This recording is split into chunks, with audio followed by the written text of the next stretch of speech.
Hey, welcome to The Art of Growth. This is Jim Zartman, and today Joel Hubbard and I are rounding the corner in this series, moving into the head types and interviewing a Type 5 panel about the very heart of the Enneagram, which is looking at the core motivations and the patterns of each Enneagram type and staying with the tradition of self-reporting by asking people of that type what it's like to be them.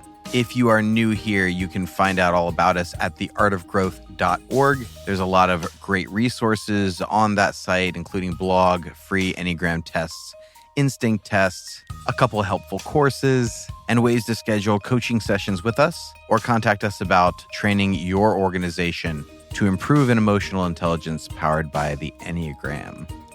But for now, my friends, let's jump into this week's episode with our Type 5 panel. All right. Well, welcome to the Type 5 Patterns podcast. I am so excited to be here, and we're going to be looking at patterns. Patterns has come up as a conversation piece among a number of our followers, and one of them reached out to us and said, you describe the sort of core motivation, and then you describe you say that there's a pattern that follows that. What is that? And what does that look like by type? And so we figured, well, let's ask you guys because you're the expert on yourself. So with that, I'd love for you to just introduce yourself and tell us where you're from.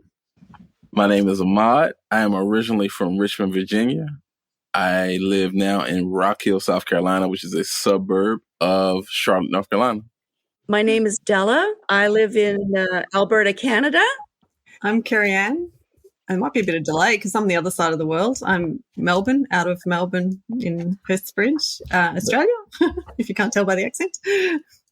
And I am Corin, and I am just north of Columbus, Ohio.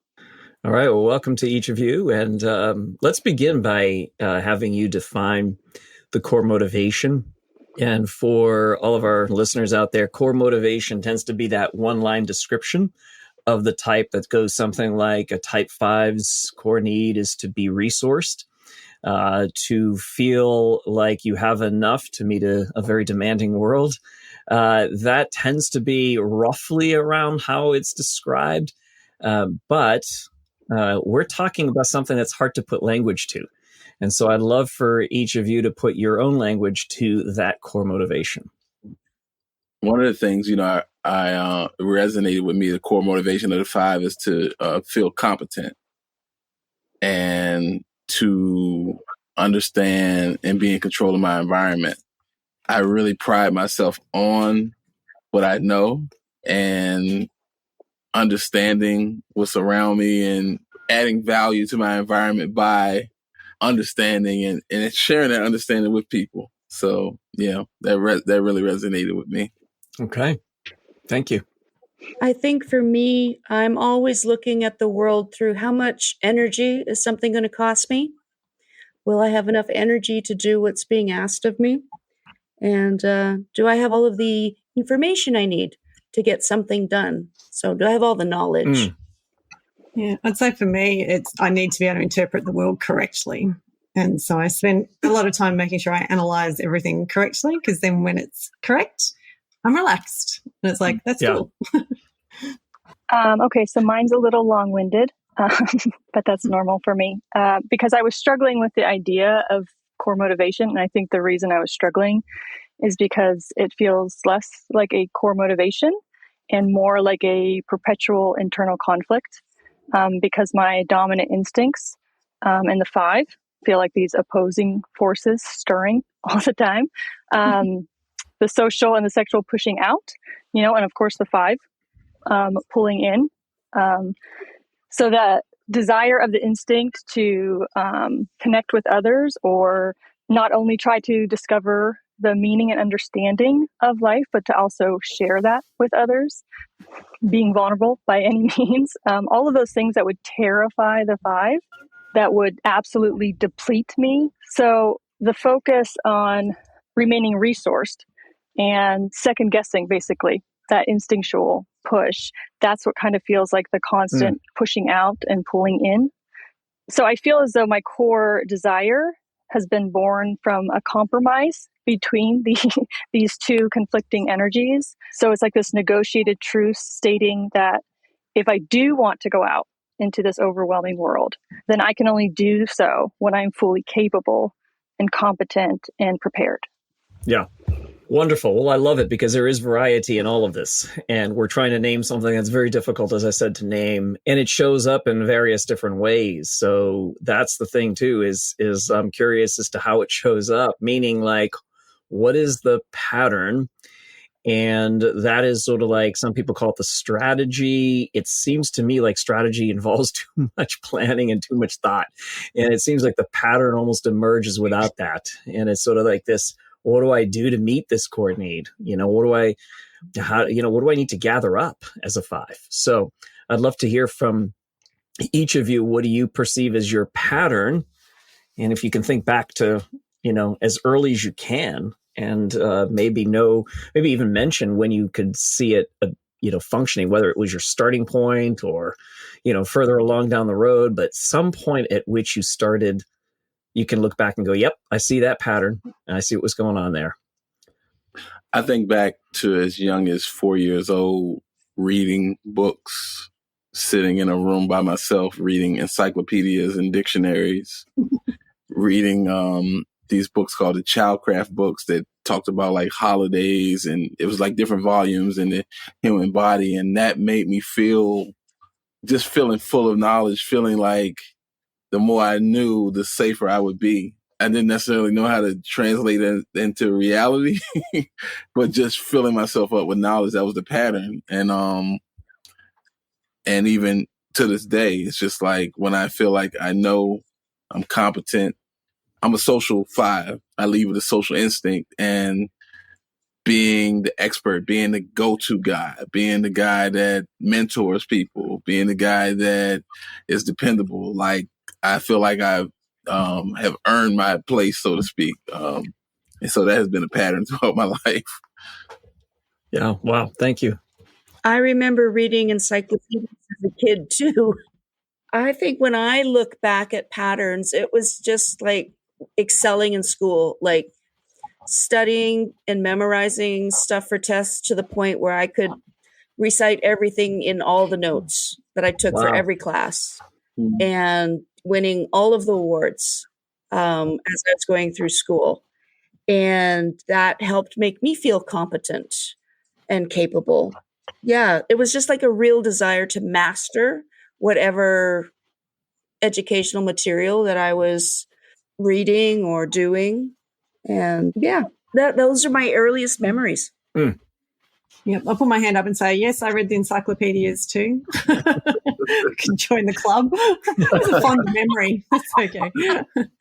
I think going back, I have quite strong memories from when I was pretty young, probably from a more negative point of view, in that my mum's type 1 diabetic, and she has super psychotic hypos, so she'd go unconscious and what have you, and it was but I can remember, I have an older sister, but I can remember it was me that was the one that was always called on to, with my dad, to, help her out, to get out of bed, to hold her down, to do that kind of stuff. And I can remember a very distinct sort of out-of-body experience at one particular occasion where I can remember feeling like, okay, detach, stop, observe, don't feel anything, and just be helpful.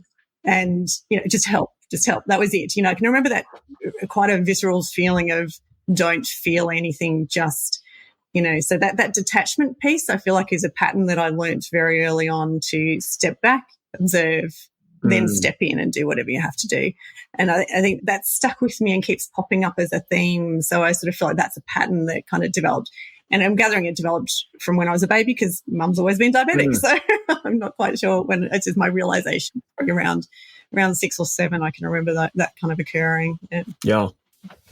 In terms of the pattern, I heard a 5 say once that knowledge was his ticket to admission to the social sphere.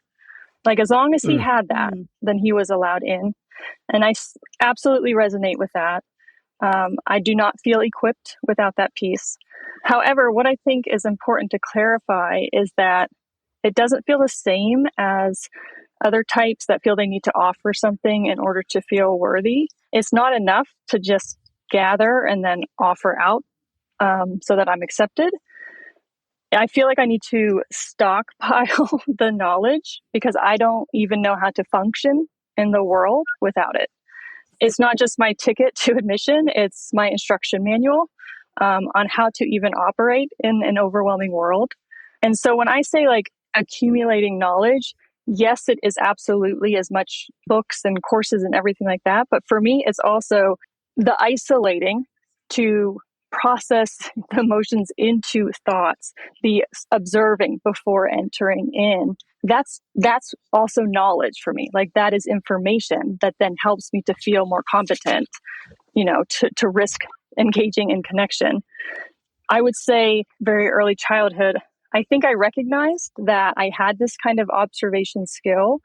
Mine was much more geared towards people. I don't know, I had this ability to observe people and see things that they missed kind of about themselves, see things that other people missed. And I call these like these little insights that they became my competency currency. Like as long as I had enough currency, then I could remain competent.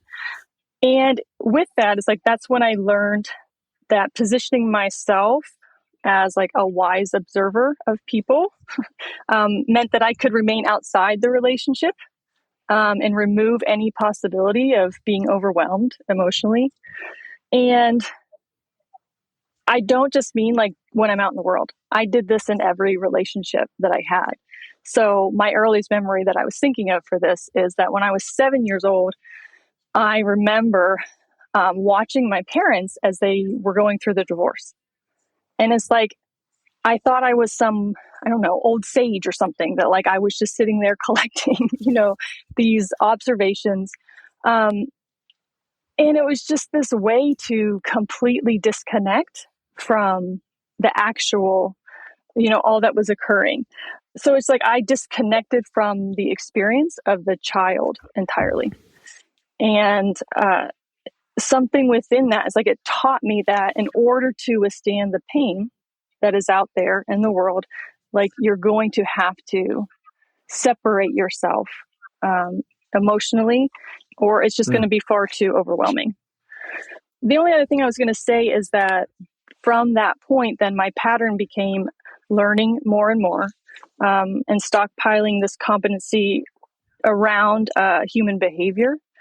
But I don't mean that just in terms of like the science of behavior, though I studied obviously all of that as well. But like I was actually deeply fascinated with the emotions themselves, grief, pain, all of these things. But the pattern created this false belief that I have to remain outside, because to actually feel those emotions would be to enter the land of the unexpected. And that's far too scary. So yeah, I mean, it was just this whole sense of picking up from a very young age that I had to find the meaning underneath the emotion, the understanding, in order for emotion to feel safe. Let's unpack that a little bit. So there's, for all of you, I want to field this question to each of you. What it protects you. So there's that. The pattern does that.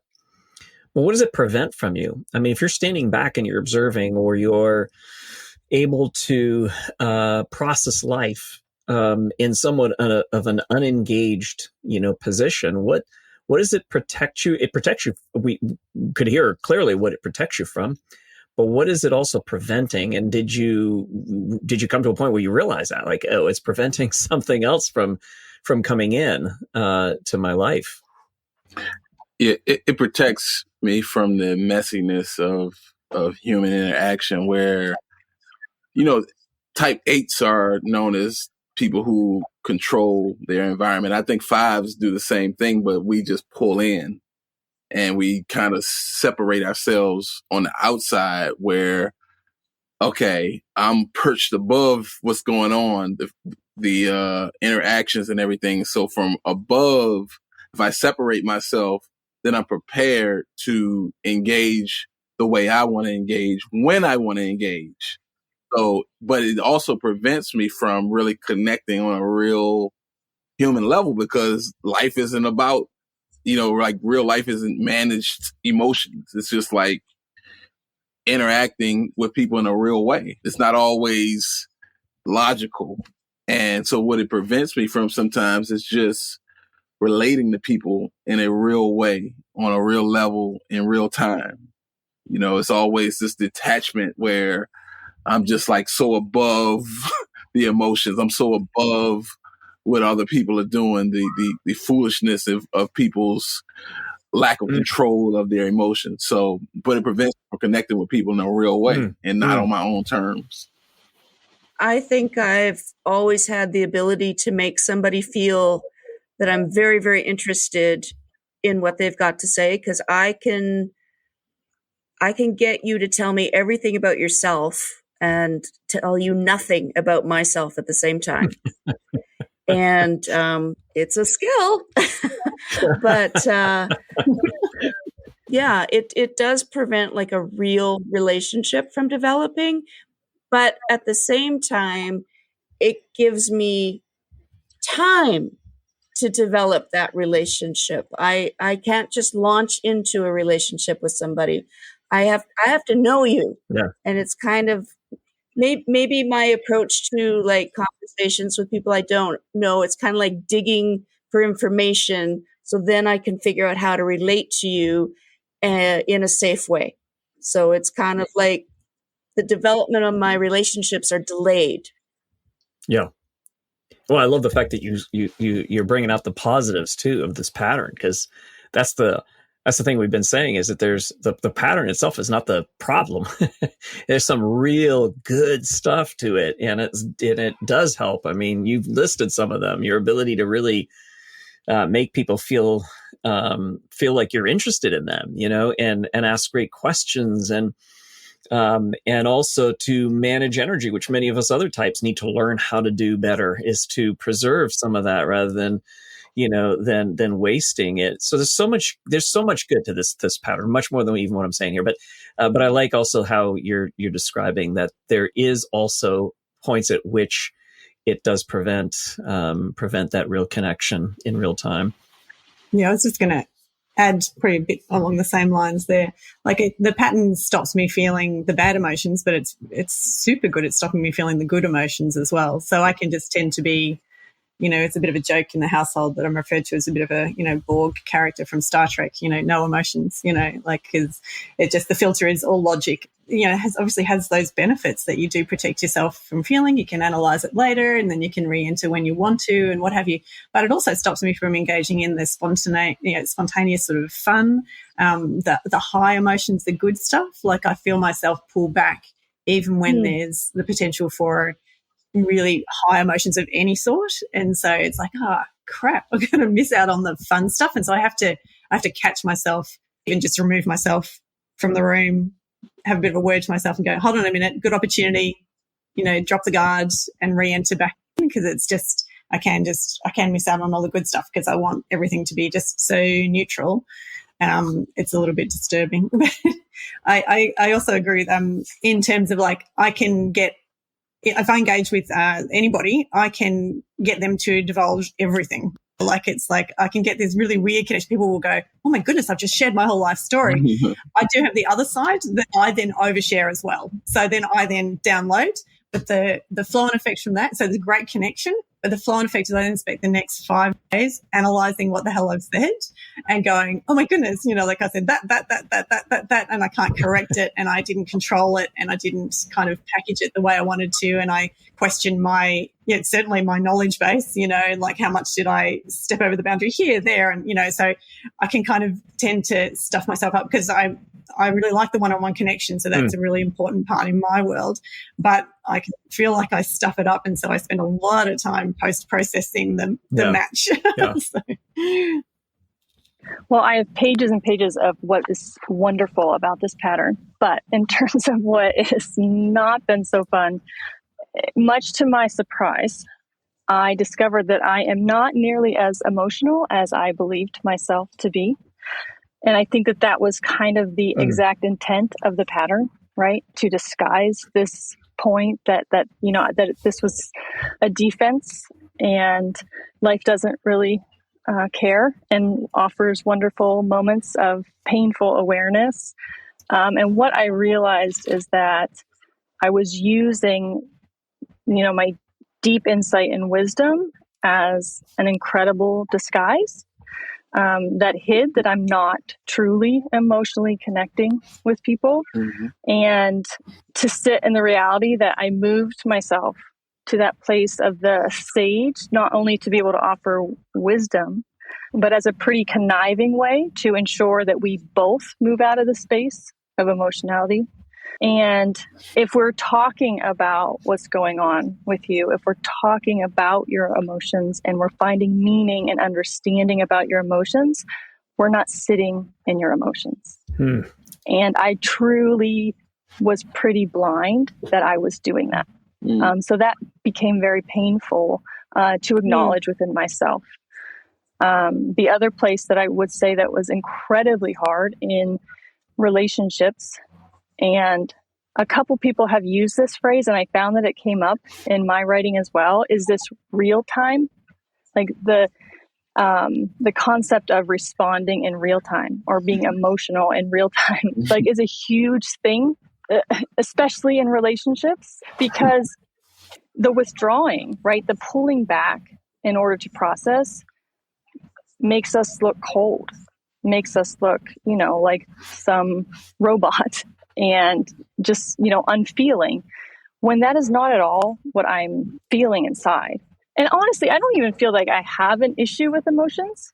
I just don't want to process them with you. Like, I want to be by myself. Like, if I'm alone, I have no issues with emotions. I don't see the problem. But you don't really get to do that in relationship. Because in reality, my withdrawing feels like the best way to honor our emotional connection, because I want to go find out what I truly feel. I want to process this and understand it because I respect our relationship. And so that's how I'm trying to honor that. And it obviously does not get seen that way from the other person. So obviously lots and lots of hard moments within relationships, trying to work out how, the reciprocity within relationship in this world is built around real-time reaction. And that just will always be incredibly difficult for me. Yeah. For me, because I really hear what Corin's saying, is that for me as a 5, when I'm stepping back and looking like I'm not engaged with you, I feel like I'm giving you space for your emotions to be, which from my point of view is honoring you, but that may not be what you need from me. And at the same time, to process emotions real time is such an energy cost to it. Like, it's, for me, it's kind of an energy protection thing for, looking like we're withdrawing or stepping back. And for me, I also feel that I'm trying to honor you at the same time, because I think we often want to jump in with, oh, you shouldn't feel this way, or I understand what you're feeling, or whatever. And we may have the words, but we don't have the experience. So it wouldn't ring true for that person at that time. Yeah. How do you engage? What are some practices that, maybe pivoting here and starting to talk more about, like, how did you and when did you begin to discover that the pattern needed some adjustments and needed some work, and maybe shift gears and talk about that a little bit, and maybe staying on this theme of engagement. How are you practicing engagement? What does it look like for a 5 to be engaged? I think having children and having teenage children, and I give them the freedom to express themselves as long as they're respectful. And one of the things that keeps coming up is, like, Dad, you're not present. They're not saying it in those words, but it was just like, I need to engage more, because they don't care about how I'm presenting myself. They just want me there. And so that was a wake up call for me, especially as they become teenagers. It's like, man, just be there. Just listen. You don't have to have the right rebuttal. It's not about that. It's just about being present. And one of the things I was thinking about is one of my favorite shows is House of Cards. And Kevin Spacey's character would break the fourth wall and he just freezes everything and gives his commentary on things. And it's like, yeah, that's good for TV, but that's not like real life. I can't pause people's reactions and their emotions and everything because it comes off as kind of arrogant, And so another thing is just, again, being married. I've been married 23 years and my wife is a 2. And so who has a high need of connection and everything. And after a while, it's just like, no, it's not just her. It's something I'm missing too, So yeah, those things have helped. Just real life, like the Enneagram is fine and seminars and conferences and even podcasts, but like real life is just like, okay, how am I engaging with people? How am I using this? And so this has helped me tremendously having a family. Life is a good teacher. Amen.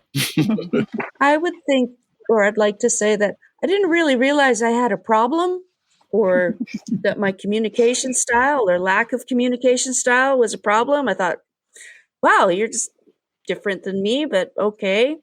So having done a burnout coaching session with Joel and Hillary, I've really tried to be more present within actually the last 9 weeks and sit in the emotions and like really engage. And I've shared with some friends that are also on their own journey, just what I've been learning and kind of telling them to call me out on it. Like, if you see me pulling back, ask some questions. Help me to tell you what I'm feeling in the moment as we're discussing stuff. Excellent. I was just trying to think. Probably the biggest eye opener for me was I'm married to a 3. I'm still recovering from that. So, he's awesome, but he's very in your face emotionally, like very intense emotionally. This looks like, and we have this. We'd get in these arguments, and I'd always resort to, if he's done no research, he has no opinion. It was just like, no research, no opinion. Like shut the conversation down. Like I couldn't understand how like feelings just didn't play a part in a decent argument. You can't go on your gut instinct, and it would just destabilize all of our discussions. And so both of us are very aware of the Enneagram, so it was very useful to see where we both came to those sort of spaces where we had slightly differing opinions and certainly different intensity with which to move on from or to solve. Like he's very, very quick to solve and quick to make decisions, and I'm definitely need way more time to analyze it. So that's definitely been the space where that real-time piece, which we keep talking about, and that being present, and also sometimes I'd be intellectually empathetic to people, and I can do that really well, but I still wouldn't enter into their space. And I really try, and like we're all talking about, trying to actually be front and center with other people's emotions and with my own emotions in any intense situation, or even in everyday situations. I think that's got to be the biggest challenge, where that pattern kind of keeps emerging day after day. Yeah, this is such a fine line for me, because I know that aspects of the pattern are not working, right? I have awoken to that truth. But at the same time, I don't know that the answer is to just throw it all out and think that I can just engage, because I want to, or in real time, I'm just going to be able to say directly how I feel and it's going to be great. Like, I'm never going to be able to do that, period. I won't.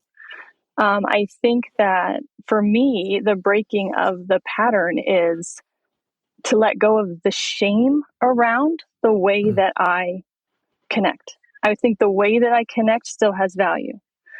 I think the more that shame can drop away, I just feel a lot of that fear is going to be dropping away as well. I would also say that what I've learned, especially working with other 5s, is I think the reason that I am a little more comfortable and secure in expressing emotions after the fact. I used to think that it was my wing or, instinct. Honestly, at this point, I think it's because I was allowed space and time to process that. I was encouraged to, discover what is going on within me and then offer a safe space to process it after the fact. And I am fully aware that the majority of fives did not have that. It was something that, was insisted that they respond in real time. And I think trying to incorporate that awareness within my relationships starts to build a trust between me and the other person. If they know that I'm going to come back because I've been offered the security, then they start to trust as well. And I think the more that trust is established, again, the defenses on their own are going to start to fade away. And I would think that the only other thing that I know in terms of engaging is the only people that I am fully engaged real-time emotion are my children. Mm.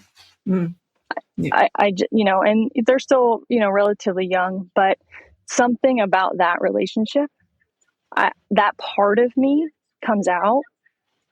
And so while I know that's not going to be something that I can just carry into every other relationship, but I do think that kind of savoring those moments to kind of, get myself used to what that's like to just really sit in the emotions with them. I think they're just going to be absolutely my greatest teachers of that.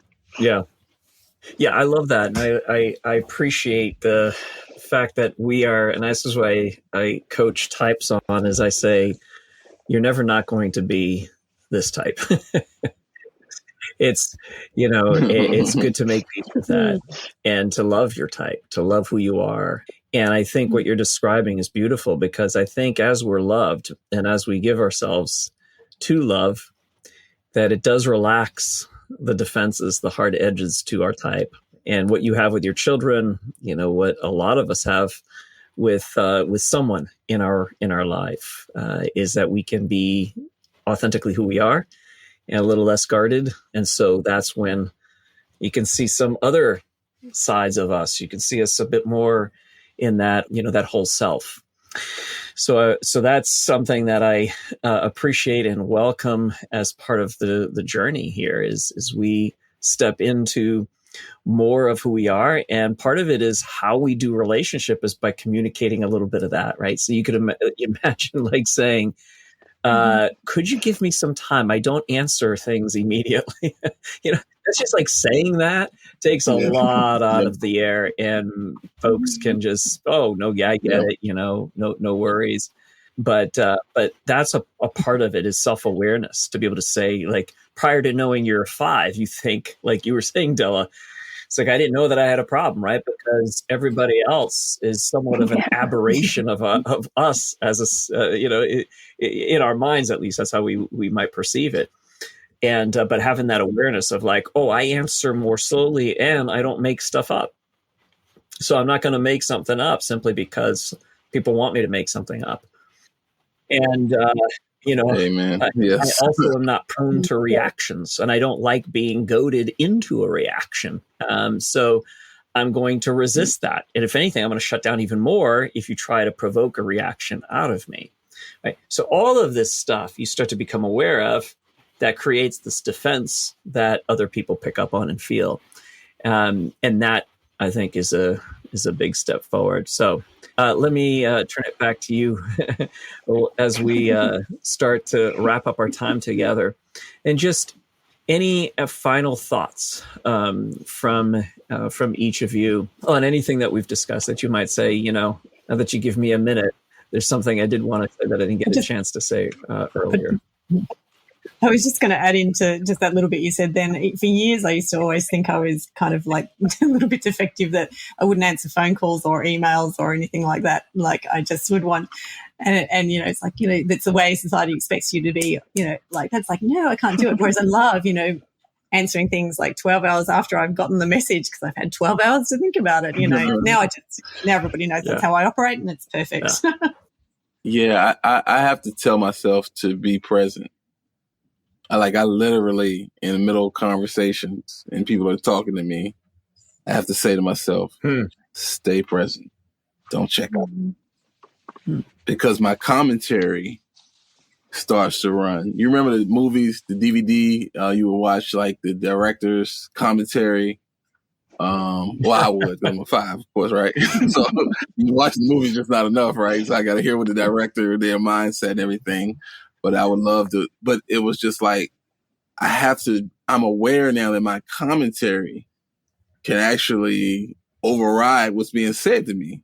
I'm paying more attention to my commentary, and like, this is not cool. This is not like real connection. So just the awareness of that and the arrogance, I keep using that word arrogance because it's just like, I feel I'm above human frailty. Sometimes I'm above emotions, and that's not cool. I have my emotions too. They're just frozen. They're just ice. So just being aware of that and constantly telling myself in the middle of conversations I'm checking out, and I feel that arrogance creeping in to just like, hold on, just stay there. And so that's been helpful for me. One thing that we probably didn't touch on so much is, whilst I feel like my feelings are sit down so low, I found definitely the way to fix it is the repressed doing center. The moment I take action, if I just move quicker in thought, in action, in feeling, in anything, even if it's wrong or, my perception of wrong, I feel way more integrated. So that's, I guess, the piece I've been trying to work on is any action, like just take any action in any space, whether it's intellectual, emotional, definitely physical. Like if I can get into that space, things just seem to open up and I feel a hell of a lot more relaxed moving through the world and connecting with people, and things flow probably a little bit more like Corinne was saying with the relationship with the kids, like definitely the same thing. I have a 7 and a 5, so both quite different, but the emotions and the action and everything flows very easily with them. And I guess trying to model that movement with adults, I think there's a vulnerability, and I think, Corinne was right with that shame piece around how we interact with others. But I find if I am prepared to make mistakes, what I perceive as mistakes, the action piece really helps to connect better and for me to feel just a bit more at peace, I think. That's a good bit of wisdom there, because it's for any type, really, there's something that we over rev on, so you're a head type. You're going to over rev on the head center. Absolutely. And I just kind of reiterate what I was saying about, again, the shame of just who we naturally are. I don't know if this speaks more to the sexual. I imagine it does. But like I said, I do tend to be able to communicate the emotions after the fact, sometimes very much after the fact, but it's still indirectly done, like I have to write something, or, it's through this, indirect route to sharing that process of emotion. And again, I do know that working on a more direct engagement is good for my growth and good for my relationships. But at the same time, I also know that processing that whole time and what comes out of that time is my greatest gift. So again, it's like trying to hold both, right? Like not shaming the one and trying to, just replace it with the other. It's like, no, this is really great, but maybe, I could also add in a little bit more because I feel safe and secure now to do that. So that, that is what I'm trying to give myself compassion around. Each type has a glory, has a beauty to it. And if the idea was for us to become something less than, becoming neutral, becoming, I don't know, something else, like moving to, like transcending the type in the sense that you are no longer, anything. I think that's such a loss, because you're absolutely right. When a 5 really takes time to process and think things through, what they produce is really beautiful. We watched a CEO sit there with his team, use a 5, sit there with his team. And his team was answering questions and talking, and everybody was talking. He was silent the whole time. And then finally someone said, "What do you think?" And he said, So here's what I'm hearing. And he managed to synthesize everybody's thoughts into something that was so good, so beautiful, so transcending everything everybody had said, yet holding everything that everybody had said. And everyone looked at him and said, "That's brilliant. That's exactly it. That's what we're saying."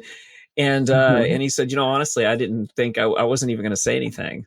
And here he had sat back and taken his time to process, to think, to observe, and produce something beautiful. So like you're saying, Corin, and the rest of you, Della, Carrie-Anne, Ahmad, you're all saying very similar things. If you give us time, that's how we are. But at the same time, there's also places where that may be less necessary, right? Places where it's a bit more, maybe there's a little bit more self-protection and where you can lean out a little bit. And recognizing in what way the path is inviting you to growth. That there is no ideal. It's not like this is what an ideal 5 looks like. But there is an invitation to each of us to keep growing and to keep moving towards the high side of who we are. So thank you so very much to each of you. So thank you to all of our Type 5s out there listening and being part of this story, part of this ongoing research, which is central to what we are doing. We are keeping the voices of the types alive with these panels and making sure we are always coming back to learn from them about how they define their type. You can sign up for our newsletter at theartofgrowth.org so you know what's coming up as far as classes, events, all of that jazz. You can follow us on Instagram at just Art of Growth. And make sure you are subscribed to this podcast so you don't miss anything. Okay, my friends, may you lean into the knowledge that you are a gift and resource and light to those around you, that we can integrate the 5 within us to take in what is helpful and be a gift through sharing what we learn and what we know with those around us. We can exist in our gift and invite others who might hold back to step up and speak out. Grace and growth, my friends.